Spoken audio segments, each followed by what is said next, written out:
The Voyage textbooks won't show you the ocean wanted them dead. That is how the Voyage felt to men who had not seen land in more than a month, watching bread rot and barrels sour while the compass needles began to drift in ways no one could explain. Night after night, the Atlantic heaved under them, black and endless, as if the ships were crawling across the skin of some enormous, hostile animal. This is not the picture from the children's book page, not the cartoon Santa Mara on calm blue water, not the smiling sailors waving at seagulls as they sail toward a tidy banner labeled New World. Out here, there were no banners, just creaking hulls, a sky that refused to match their charts, and a spreading whisper that the ocean itself was warning them to turn back. On those decks, Columbus was not a confident genius executing a perfect mission. He was a gambler in over his head. He had argued that Asia lay at a manageable distance across this sea, shaving thousands of miles off the Earth's true size on paper so the voyage would sound possible. Then he sailed into open water with provisions suited to his fantasy, not to the real planet. This is what we know. In his own log, he quietly altered the recorded distance traveled each day, reporting shorter runs to keep the crew from realizing how far they had been dragged from home. The official trajectory said one thing, the hidden numbers said another. Between them sat a man betting human lives against an ocean he barely understood. The crew noticed the lies. They saw birds vanish, weeds thin, and no land rise from the horizon that, depending on who you ask, was either the gateway to Asia or the literal edge of the world. Royal summaries would later compress this into a single line about minor discontent. The word mutiny appears less often than the word miracle, which is one way to tidy a crime scene. Inside the surviving reports, another pattern surfaces. Columbus writes of taking some of the Indians by force so they could learn our language and serve as guides. Later royal investigators refer to excesses and disorders among the men. Those are the kind of words monarchs only use when the alternative is worse. Over the next 5 centuries, governments and school systems would run their own kind of editing mission. The storms, the fear, the kidnappings, the first orders that turned human beings into cargo get pushed to the margins, then into the footnotes, then out of the classroom entirely. In their place, a clean origin story for empire, a heroic first chapter for national identity. The part that matters is this. In his own hand, Columbus described events on that crossing and during first contact so disturbing that later editors softened them, summarized them, or quietly let them disappear into archives. If this much survived the cleanup, what was considered too dangerous, too damning to leave in? This is what we don't. And it is where the real story begins. What really happened in 1492? So what actually happened on that first mission in 1492? Not the parade version, the operational version. Columbus's voyage is, depending on who you ask, either the bravest leap across an unknown ocean in human history, or the moment a desperate opportunist rolled the dice on bad data and dragged half the planet into the fallout. Visionary navigator who trusted his charts when everyone else hugged the coastline. Or reckless gambler who miscalculated Earth's size by thousands of miles, sailed into deep space with short provisions, and called it a miracle when land appeared before the food ran out. This is what we know. He went west claiming a shortcut to Asia, racing Portugal for control of spices, gold, and souls. The official story says he crossed an empty blue distance with almost no idea what lay ahead. The less official story points out that he lied about the daily distance traveled in his log, shaving the numbers to keep his crew from realizing how far from a safe return they had drifted. Mutiny was not a metaphor. It was a countdown. In one version, he is a misunderstood hero, working with 15th century navigation and a dangerously small margin for error, holding 3 ships together through storms and nereids while priests back home warned that the ocean itself might swallow them. In another, he is a brutal colonizer from the moment land comes into view, stepping onto Caribbean beaches already calculating how many bodies can be turned into gold, tribute, and slaves. A third possibility sits in the middle and refuses to move. Both are true. The part that matters is which details were highlighted, which were buried, and who controlled the edit. The closest objects to the raw data are not statues or schoolbook portraits. They are Columbus's own journals and letters to the Spanish crown, where he describes taking people as casually as collecting samples. They are reports from frightened crewmen who watched Tano villagers welcomed on board and then never saw some of them return. They are indigenous oral histories that remember, not discovery. But the sudden arrival of pale strangers whose mission rapidly shifted from trade to terror. Decades later, Spanish officials sent to audit the colony filed legal testimonies that read less like heroic chronicles and more like crime reports, mutilations for minor resistance, mass hangings, forced labor quotas that no human body could sustain. Those documents existed in the same imperial archive that later generations would mine for patriotic legends. This video will move through that record in order. From the planning meetings where Columbus sold a fatally flawed trajectory to Ferdinand and Isabella, through the Atlantic crossing and the moment the crew believed the edge of the map was real, into first contact and the swift normalization of enslavement, and finally to the pandemics and conquests that followed. Because understanding the real Columbus is not about canceling a holiday. It is about seeing how one voyage and the myths wrapped around it helped draw borders, build economies on forced labor, and write identities that entire nations still orbit. The next step is to go back to the beginning and watch the mission being built on paper.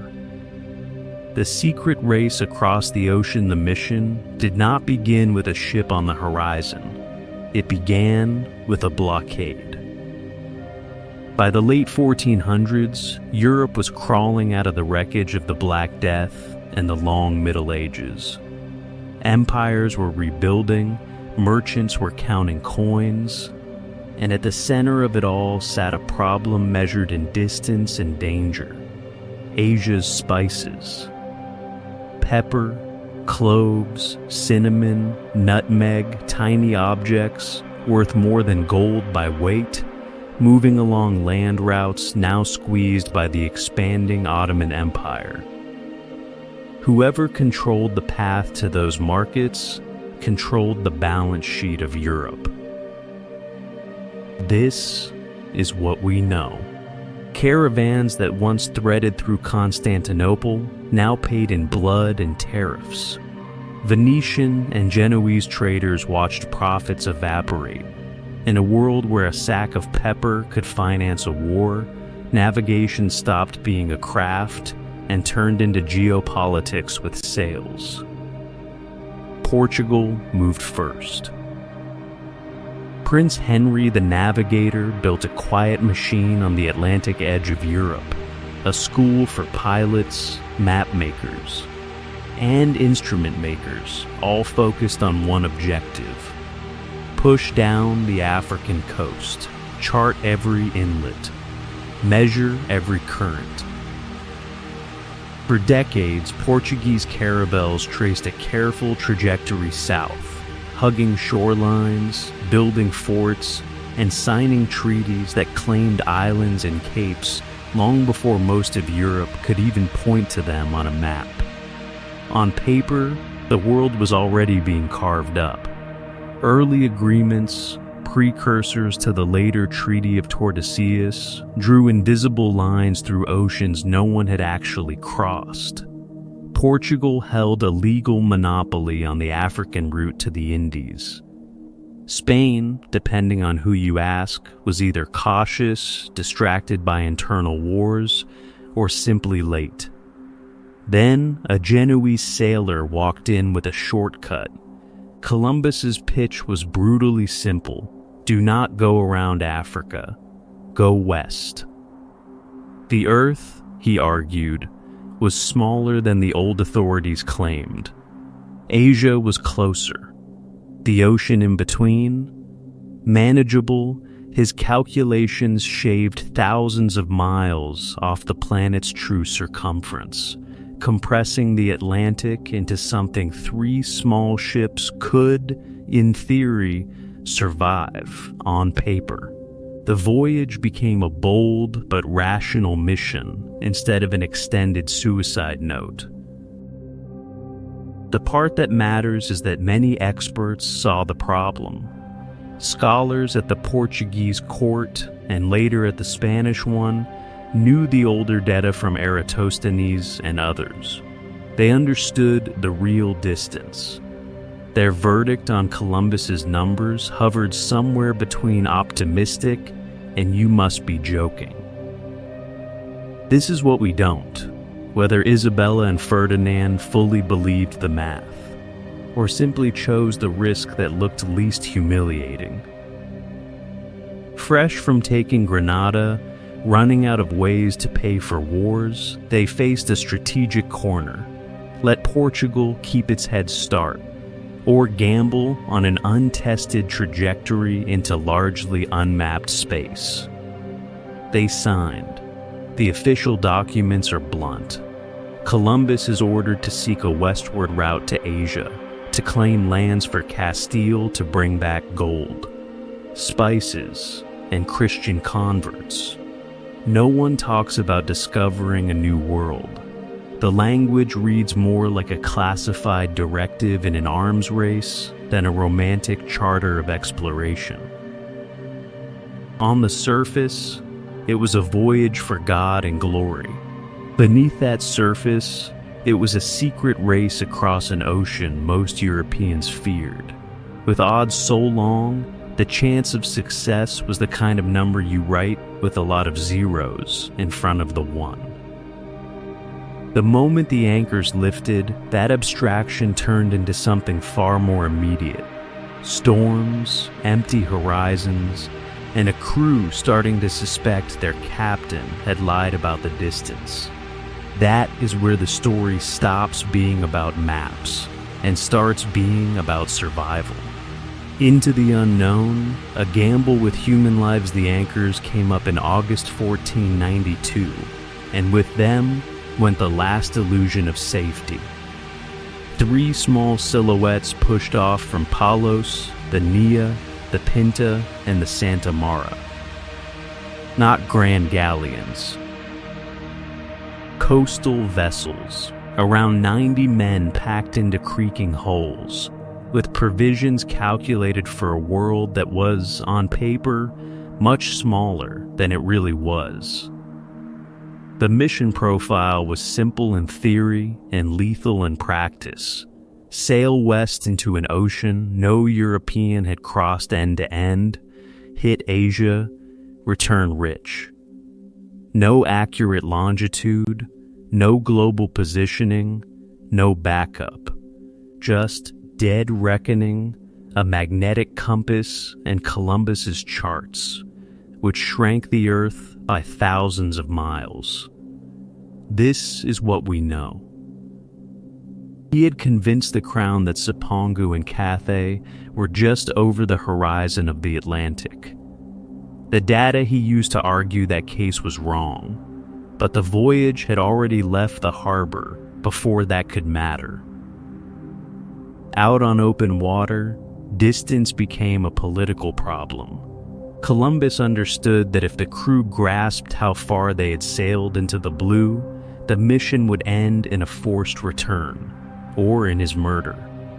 So he ran 2 voyages at once, the real one in his private log and the softer edited version he read aloud each night. Publicly, he shaved miles off the tally, turning 12 leagues into 9, 40 into 32. The numbers became a sedative, a psychological control tactic wrapped in the routine of navigation.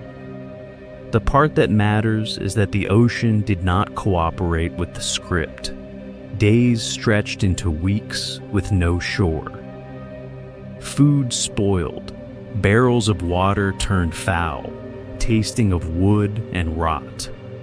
The men watched strange rafts of sargasso weed drift by, birds circling overhead. Classic signs of land that kept dissolving into more horizon. The compass, their one hard instrument, began to misbehave, or seemed to. Magnetic variation in that part of the Atlantic made the needle wander off true north, an unexplained drift that fed the story that they were sailing off the map of God's protection. Here the pace of the story slows, because the navigation matters. Dead reckoning is simple in concept and brutal in its consequences. You estimate speed, heading, and time, then plot where you think you are. Every small error in speed, every half degree off course, every wrong guess about current, compounds over hundreds, then thousands of miles. Columbus had built his entire trajectory on an Earth that was too small. If there had been no continent in the way, the chance of these ships reaching Asia before the food and water failed was not 0, but it is the kind of number you write with a lot of zeros in front of the 1. By early October, fear hardened into open talk of turning back. Men muttered about throwing their admiral overboard and calling it an accident.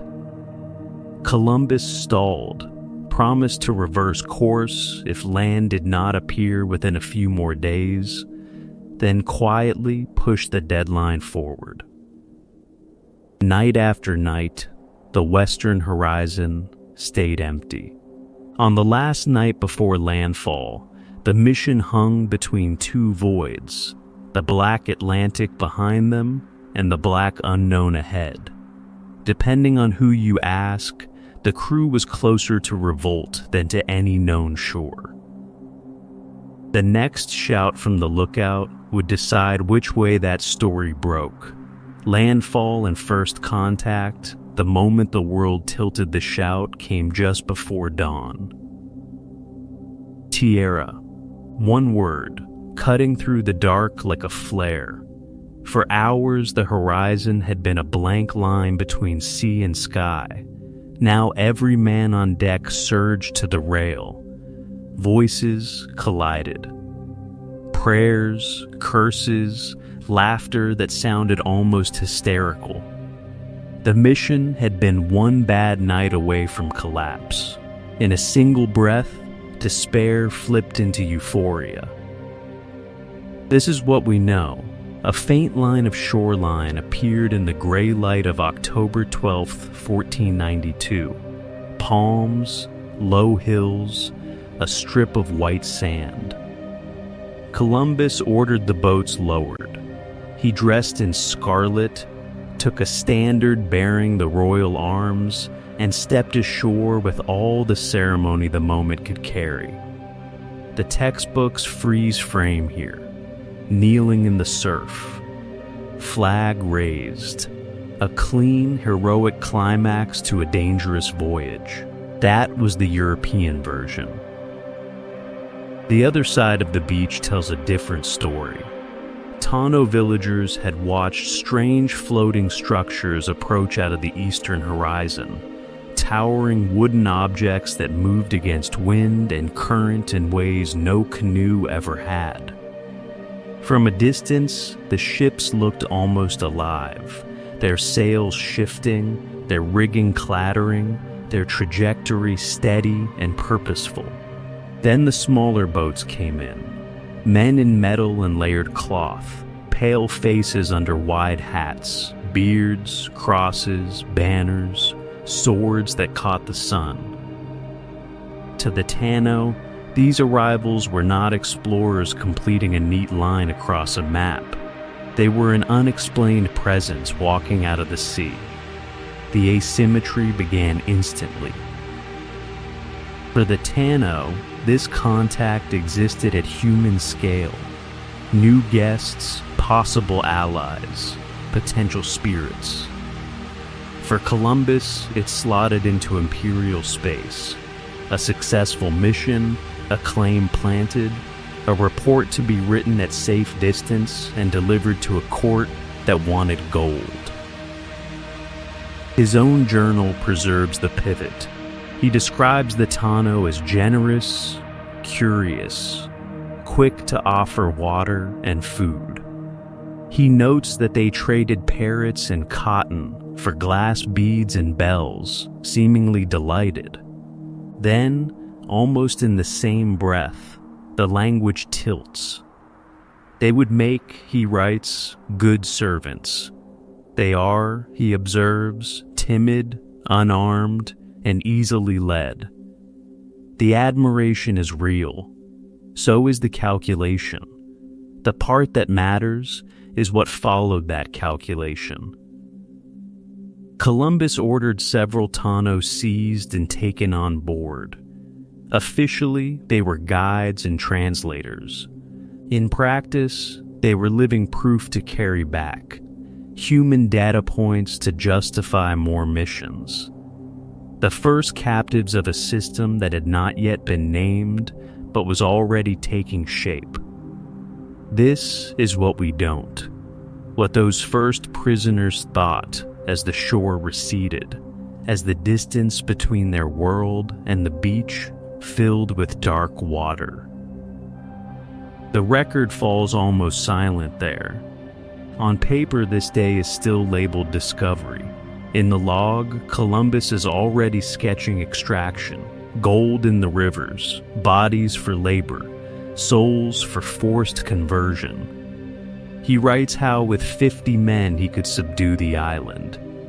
The chance that this was ever just about finding a new world is the kind of number you write with a lot of zeros in front of the one. The flag went up. The countdown to conquest had already started.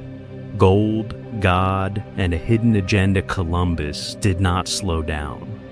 He scattered names across the Caribbean the way a conqueror scatters flags.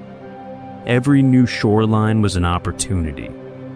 Guanahan became San Salvador. Haiti would be carved into Hispaniola. Islands that already had names, stories, and lineages were rebadged for saints, for the Virgin, for Ferdinand and Isabella. Renaming was not a coincidence. It was an early software update to reality, rewriting the map to match the crown's ambitions. This is what we know. As the mission pushed from island to island, Columbus's questions were painfully consistent. Where is the gold? Who has gold? How far is the gold from here? Tano guides were seized, put on the ships as interpreters, then interrogated again and again. When gestures or answers did not line up with his expectations, the conclusion was not that the data were wrong. The conclusion was that the people were lying. The part that matters is how quickly curiosity hardened into coercion. On some islands, small gifts and ceremonies opened the encounter. On others, the pattern flipped in hours. A misunderstanding over trade, a refusal to hand over ornaments, a rumor that another village had more metal and armed men were marching inland. There were kidnappings to ensure guides did not run. There were reprisals when they tried. Columbus wrote that God had chosen this mission, that he had been singled out to open these lands so that many peoples will be converted. In his letters, the language drifts between pious and transactional. Souls for Christ, gold for Spain. Both, in his mind, part of the same divine contract. When Tano leaders resisted demands, the response could be framed as discipline in service of a higher plan, not aggression. If God wanted these islands for Christianity, then taking land, labor, and bodies could be recast as obedience. This is what we don't. Did Columbus ever seriously imagine a future where indigenous power remained intact and Spain simply traded across the blue distance? His own words suggest the chance is not zero, but it is the kind of number you write with a lot of zeros in front of the one. What followed was an early rehearsal for empire. When a village pushed back, steel and crossbows answered. When some of his men were killed after abusing locals, the return visit did not distinguish between guilty and innocent. The mission's trajectory was clear. Any obstacle to Spanish demands could be met with force, then justified as righteous. Later, this logic would be formalized in doctrines such as the requerimiento, a proclamation read out in Spanish to people who did not speak it, announcing that God and the Pope had granted their lands to the crown. Refusal to submit or simple failure to understand became legal cover for war, enslavement, and seizure. The script would be repeated across continents. By the time a permanent colony was on the table, the pattern was already locked in. Gold, God, and glory were not separate motives orbiting a noble scientific mission. They were a single object, moving on a fixed course. The Caribbean was not a discovery. It was a scouting report for an empire that had just found an almost infinite frontier. The next phase would remove the almost. Shipwreck, La Navidad, and a colony built on ruins the infinite frontier hit a very finite object on Christmas Eve. The Santa Mara, Columbus's flagship, ran aground in the dark off the coast of Hispaniola. Not in a storm, not in some cinematic hurricane, but in the slow, grinding way that ends missions and careers. An exhausted crew. A midnight watch that nodded off. A ship pushed by currents onto a reef while most of the men were asleep. This is what we know. By the time the crew understood what had happened, the hull was pinned and breaking. Water pouring in. Planks splintering. They tried to kedge her off the reef with anchors and boats, but the Atlantic did not care about royal charters or ambitious captains. The Santa Mara was finished. The only option was salvage. So they stripped the ship, timbers, nails, iron fittings, anything that could be pulled free. On an empty coastline, weeks of sailing distance from Spain, Columbus had to improvise a solution with whatever the wreck left behind. Out of that wreckage, La Navidad was born. The fort was small, more outposts than city, a crude palisade, and a cluster of buildings thrown together from the Santa Mara's bones and local wood. Around 13 men were ordered to stay. On paper, their mission sounded almost peaceful. Guard the cargo, trade for gold, build relations with the Tano communities that had welcomed the Spaniards with food, shelter, and guides. On paper, it was a friendly foothold. In practice, it was a powder keg. Columbus sailed away promising protection, promising he would return. Once his authority disappeared over the horizon, the trajectory of La Navidad shifted. Sources from the Tano side, and even hostile Spanish chroniclers, converge on the same pattern. The garrison began to treat the surrounding villages as a resource to be stripped, not partners to be courted. Women were seized. Food was demanded, not requested.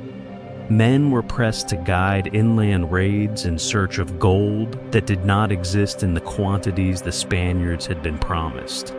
Agreements turned into orders. Hospitality turned into obligation, then into open theft. The part that matters is simple. A fragile alliance, already under strain from disease and cultural shock, was pushed past breaking. Resentment hardened into resistance. Resistance turned into war. When Columbus returned on his second voyage with a much larger fleet, he expected to find a thriving beachhead. Instead, La Navidad was gone. The fort burned. The buildings collapsed. The men dead, their bodies long since buried or left to decay. The first European colony in the Americas had lasted less than a year. Tano accounts blamed Spanish brutality. Later European narratives, depending on who you ask, called it savage treachery, an inexplicable outburst, an unfortunate but isolated incident. The word unexplained shows up in some retellings, the kind of word NASA only uses when the alternative is worse. Columbus had in front of him hard data. Exploitation produced bloodshed at very short distance. The warning could not have been clearer. Faced with that, did he alter course or design something far more systematic, far more terrifying for the colonies that came next? From outpost to engine of enslavement, he altered course, just not away from brutality. When Columbus sailed back on his second mission, the experiment was over. The Caribbean was no longer a distant contact zone at the edge of European maps. It was an asset. 17 ships, over 1,000 men, settlers, priests, soldiers, bureaucrats, and, crucially, horses and trained attack dogs. This was not an expedition. It was an invasion with paperwork. The royal orders were clear enough. The crown had advanced credit. Now it expected a return. Gold, spices, slaves, some combination that could justify the cost and the risk. Columbus responded by turning the islands into an extraction machine, with the Tano at the bottom of the mechanism. This is what we know. In regions of Hispaniola, every Tano adult was ordered to present a quota of gold dust every few months. Where the gold ran thin, the quota quietly shifted to cotton. Those who managed to meet it received a small copper token, hung around the neck as proof of compliance. No token meant non-payment. Non-payment meant punishment. The punishments were not abstract. Contemporary accounts describe hands cut off, bodies mutilated, people hunted down by dogs trained to tear them apart. The distance between missing a quota and losing a limb was measured in hours, not in court cases. The tribute system turned every riverbed into a work site and every village into a checkpoint. In parallel, another, even darker trajectory began. Columbus started loading ships not just with reports and samples, but with people. Captured Tano were packed into holds and sent across the Atlantic as slaves, presented to the monarchs as both proof of conquest and a proposed business model. In his own letters, he noted that there are so many of these people that more could be taken. The language is chilling in its casual arithmetic. The result was predictable, and yet, at the time, officially treated as an unfortunate coincidence. Disease tore through populations with no immunity. Overwork in mines and fields shattered bodies already weakened by hunger. Violence and terror filled in the gaps. This is what we don't fully know in numerical terms. Exact population data comes late and in fragments. The part that matters is simpler. Whole communities collapsed within a generation. Here the story needs to slow down. Because what Columbus built was not just local cruelty, it was a prototype. Forced tribute plus slave shipments plus cash crops equals a new kind of empire. As indigenous laborers died under the strain, colonists and royal officials began looking for another source of coerced bodies. The Atlantic as a commercial space was already open. African coastal kingdoms were already entangled in older slave trades. The shift toward importing enslaved Africans into Caribbean plantations did not appear out of nowhere. It followed the path Columbus had already mapped, in blood.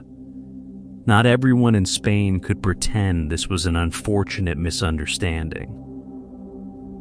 Bartolomé de las Casas, a friar who had arrived as a colonist and owned indigenous slaves himself, watched the system operate from close range.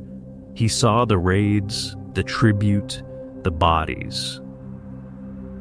Later in his short account of the destruction of the Indies, he described the treatment of the Tano under Columbus and his successors as a moral catastrophe, a crime crying out to heaven.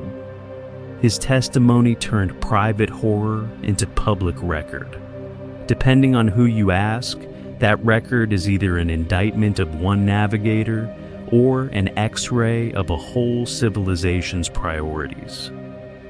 The next phase of this mission to conquer a hemisphere would make that distinction even harder to maintain. The ocean strikes back, storms, panic, and a desperate message the empire's X-ray wasn't finished. While theologians in Spain argued over souls and sin, the ocean staged its own intervention. The Santa Mara was already gone, broken on a reef off Hispaniola on Christmas 1492, its timbers cannibalized for a precarious fort. That left two caravels for the return mission, the Nia and the Pinta, both overloaded. Extra crew from the wrecked flagship. Tano captives taken as proof and as property. And in Columbus's cabin, bundles of letters, logs, and royal reports he believed would turn a risky gamble into a permanent position at court. This is what we know. By early 1493, the convoy was a fragile, creaking convoy of hope and liability heading into North Atlantic winter. The official trajectory was simple: sail home, present the data, claim the rewards. The ocean had other plans. The storm hit hard.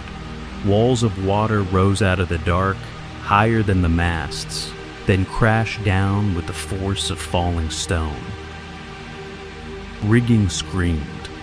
Spars bent to the edge of snapping.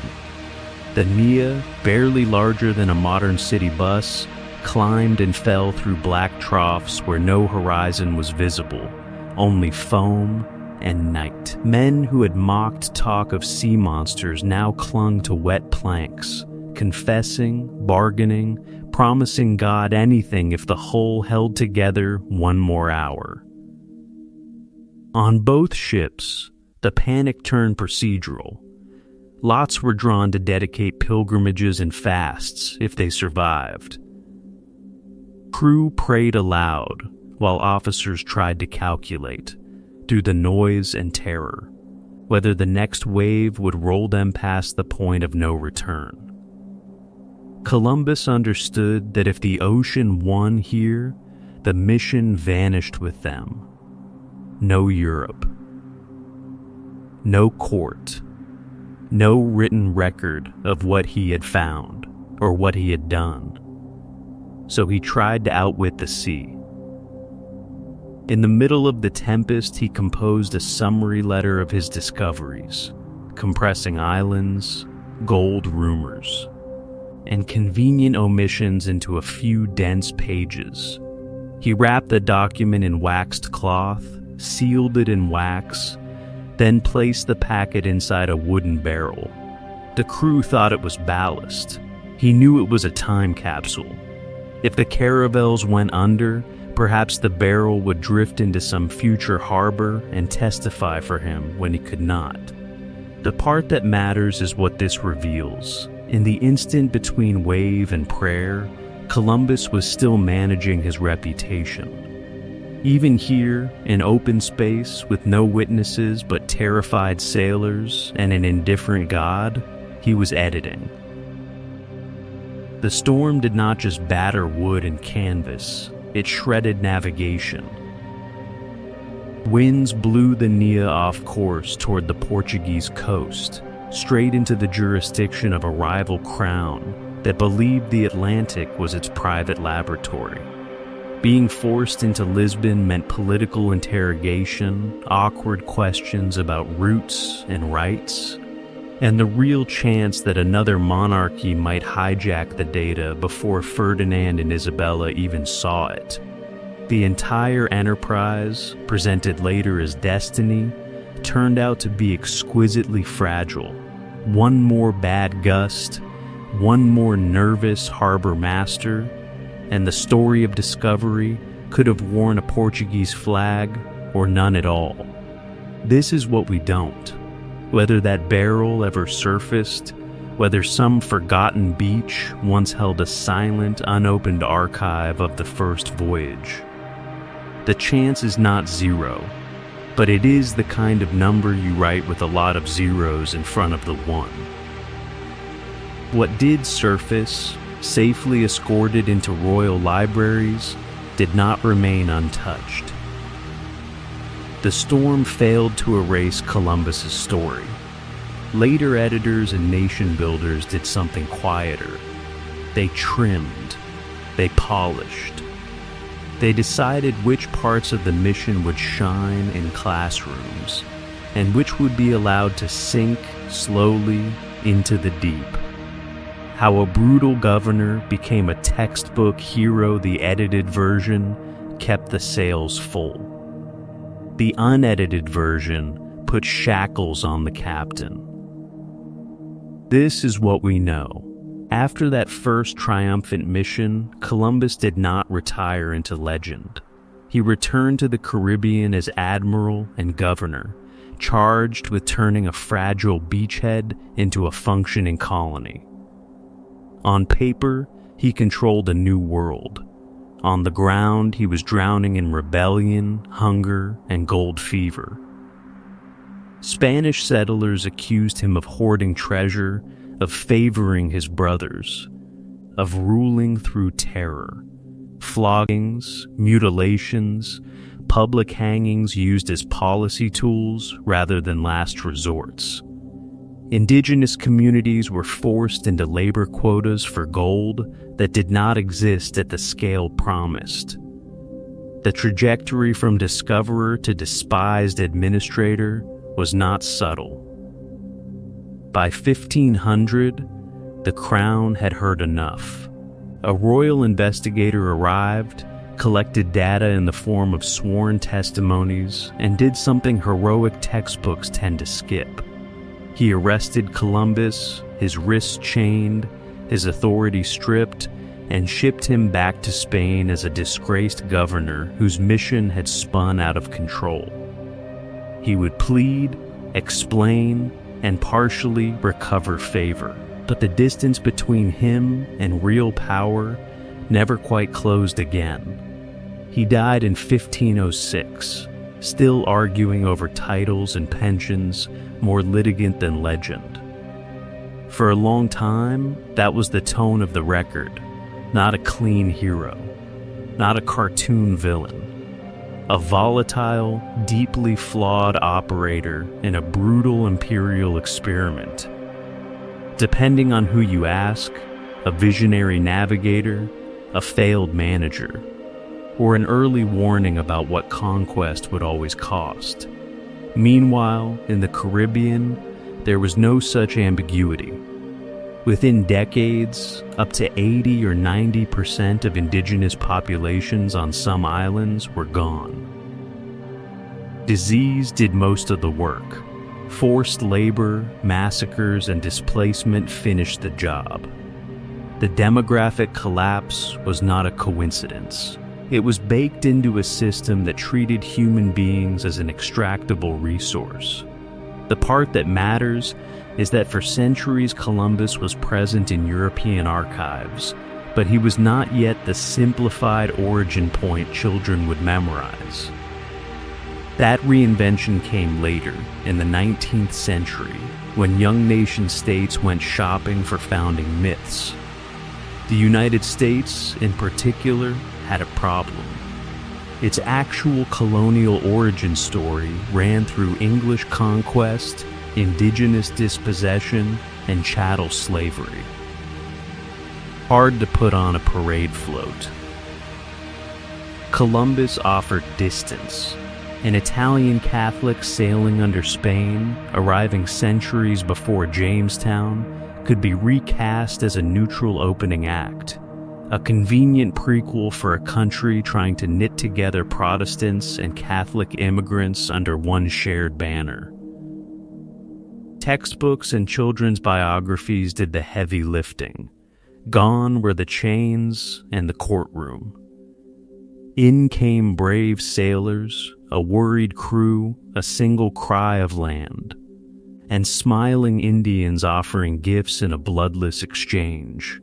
Enslavement, mass death, and the governor in irons were edited out, replaced by cardboard ships and construction paper hats. Governments promoted the holiday, churches blessed the parades, civic groups raised statues, they issued proclamations about exploration, they talked about courage, they used the word discovery with the same confidence NASA uses nominal, the kind of word NASA only uses when the alternative is worse. By 1892, the 400th anniversary, the mission was complete. Columbus was no longer a contested colonial administrator, he was a near-mythic hero, frozen mid-gesture, pointing toward an empty shore that, in this version, belonged to no one important. This is what we don't. At exactly what moment the last traces of the chained governor were quietly deleted from the schoolroom. But the erasure left fingerprints. And in the next part, those fingerprints start to glow under the light. Cracks in the statue, documents, data, and denial those fingerprints were not subtle. They were written in ink, in blood, and in numbers that do not behave the way heroic legends are supposed to behave. This is what we know. Columbus's own log survives only in an edited copy, prepared decades later by Bartolomé de las Casas, already filtered, already cleaned. Yet even through the edits, the mission reads less like a noble quest and more like a running inventory. Gold measured in grains, bodies counted as potential cargo, good servants earmarked for shipment across an ocean that would not return them. Around that core, other documents orbit. Letters from crewmen complaining of floggings and disappearances, reports from royal officials in Hispaniola alarmed that the governor's men were hunting Tano people with dogs, formal inquiries in Castile that describe, in the neutral tone of bureaucracy, public hangings, amputations, and children taken as payment. And then de las Casas himself, no longer an editor but a witness, writing of villages emptied, of this entire coast once full of people now silent. The part that matters is what happens when those words meet the data, because the numbers, depending on who you ask, are debated in the details and devastating in the outline. Modern estimates suggest that in some Caribbean islands, 80 to 90% of indigenous people were gone within a few decades of 1492. Disease carried in the breath and skin of the newcomers. Warfare and reprisals when resistance appeared. Forced labor systems that treated human beings as a rapidly depleting resource. How do historians reconstruct a population that was never given a proper census? They triangulate. They dig through colonial tribute records that suddenly shrink from tens of thousands of names to a few hundred. They excavate settlements and count house foundations, midden heaps, abandoned fields. They read the forest itself, watching pollen records shift as cultivated land collapses back into wild growth. The exact starting number is uncertain. The trajectory is not. This is what we don't, the precise body count. What is known is the direction of the curve and the speed of the fall. On paper, that alone should have cracked the statue decades ago. It did not. When these documents and demographic reconstructions began circulating beyond specialist journals, school boards reacted with a familiar choreography. They adjusted a paragraph but kept the holiday. They added a sentence about controversy and left the heroic portrait on the wall. Politicians framed curriculum changes as an attack, not on falsehood, but on heritage. Columbus statues became rally points, defended as if bronze could bleed. Opposite that, cities started renaming the day. Indigenous Peoples' Day appeared on calendars, sometimes sharing the square with Columbus, sometimes quietly replacing him. The same date, the same voyage, a completely different trajectory of meaning. Here is the pattern interrupt. The question is no longer whether Columbus was good or bad, explorer or tyrant. The more unsettling question is this, with logbooks hinting at chains, with royal inquiries cataloging abuses, with demographic curves plunging towards zero. Why did it take 5 centuries for mainstream culture to admit what that first mission really set in motion? The answer to that does not live in 1492. It lives in what came after. The voyage that rewired the world what came after was not a chapter. It was a planetary reboot. Historians have a name for it now. A clean, almost clinical label for what Columbus's mission set in motion. The Columbian Exchange. Not a trade deal, not a treaty, but a continuous, uncontrolled transfer of plants, animals, diseases, and people between worlds that had been separated for tens of thousands of years. This is what we know. Before 1492, no cow had grazed a Caribbean shore. No horse had cut across a Mexican plain. No wheat field had turned an Andean valley gold. Within decades of that first voyage, European grains and sugarcane were marching across the Americas, dragging Old World livestock behind them. Hooves tore up indigenous farmlands, feral pigs rooted through maize plots, cattle devoured forests and grasslands that had fed human communities for generations. On the return trajectory, the flow ran the other way. American crops rode back as botanical stowaways, then quietly rewired Old World diets. Potatoes from the Andes slipped into European fields and over time helped fuel population booms in places that would never see the Caribbean. Maize spread across Africa and the Mediterranean. Tomatoes, once unknown in Italy, became so embedded in cuisine that later generations could not imagine a world without them. From a distance, it looks elegant, almost balanced. Up close, it was not. Because in the same holds that carried seeds and silver, invisible passengers made the crossing. Smallpox, measles, influenza.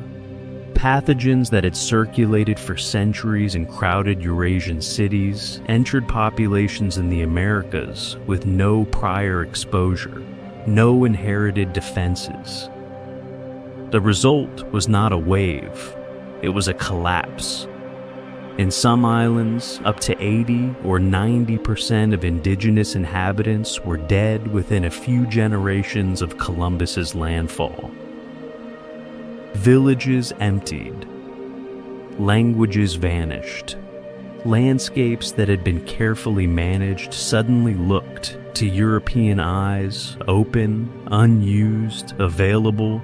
That illusion of emptiness had consequences. When indigenous labor forces on Spanish-controlled islands imploded under violence and disease, the imperial machine did not slow down. It rerouted. European powers increasingly turned to the forced transport of African captives across the Atlantic, a mission repeated millions of times, binding 3 continents into a single, violent economic system. Sugar plantations in the Caribbean, silver mines in the Americas, textile mills in Europe, separate locations sharing one brutal human supply chain. Could it have been different if Columbus's miscalculated distance to Asia had stranded his ships in mid-ocean? If a storm had broken his masts and erased his logbooks, the Columbian Exchange might have started later, or under different flags, or with different justifications. The chance of no contact at all was not 0. But it was the kind of number you write with a lot of zeros in front of the 1. Oceans are barriers, until they are not. The part that matters is responsibility. Understanding Columbus's role does not mean assigning one man every crime that followed. It means seeing how his decisions, and the institutions that backed him, accelerated forces that still shape borders, languages, and inequalities today. The modern world is, depending on who you ask, progress, catastrophe, or both, built on that exchange. But the Columbian Exchange did not just reshape maps and menus. It rewired something more intimate, closer to the body, and the bill for that is still coming due. Why the real Columbus story matters now, it did something else too. it rewired memory. This is what we know. The arc of this story is not a clean, heroic trajectory. It begins with a reckless navigator who miscalculated the size of the planet by thousands of miles, who sailed west with provisions that made sense only if Asia was much closer than it actually was. It passes through a terrifying ocean crossing, where the crew watched the familiar coastline vanish behind them, and Columbus quietly falsified the daily distance, shaving miles off the log so the men would not grasp how far from a safe return they really were. The mission reaches land, but not the one promised. First contact starts with gifts, curiosity, and careful observation of Tano gold ornaments. In Columbus's own journal, admiration for their generosity sits beside a cold calculation of how easily they might be coerced. What follows is not an accident of navigation. It is a deliberate pivot to exploitation, forced labor for gold quotas, punishments that mutilated bodies, a colony at La Navidad built on the ruins of men killed after they abused their hosts. Then the distance grows. Between what happened and what later generations were told, colonies rise on coercion and collapse, indigenous populations fall by staggering margins, and within decades, the Caribbean becomes a laboratory for the transatlantic empire.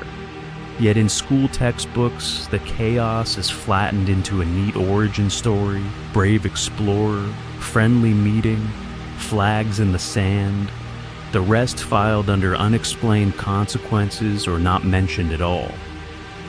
The part that matters is this: Columbus is, depending on who you ask, a saint, a monster, or a flawed man, trapped in the gravity of greed, faith, and empire. His choices were shaped by those systems, but the later choice to hide his worst actions and celebrate the rest was not a navigational error. It was political engineering. That is why the arguments now feel so sharp. Statues toppled or defended, holidays renamed or boycotted, curricula rewritten line by line. These fights are not about erasing history. They are about deciding whose experiences count as history. Whether the Tano and other indigenous peoples remain background scenery in someone else's mission, or become central characters whose trajectory through invasion, survival, and resistance is treated as data, not footnote. So what happens next? Discomfort is going to rise. Good, treated as a signal that the story is finally expanding, rather than as an attack on identity. Read indigenous authors who describe 1492 from the shore, not the deck. Support local projects that map the land back to original nations.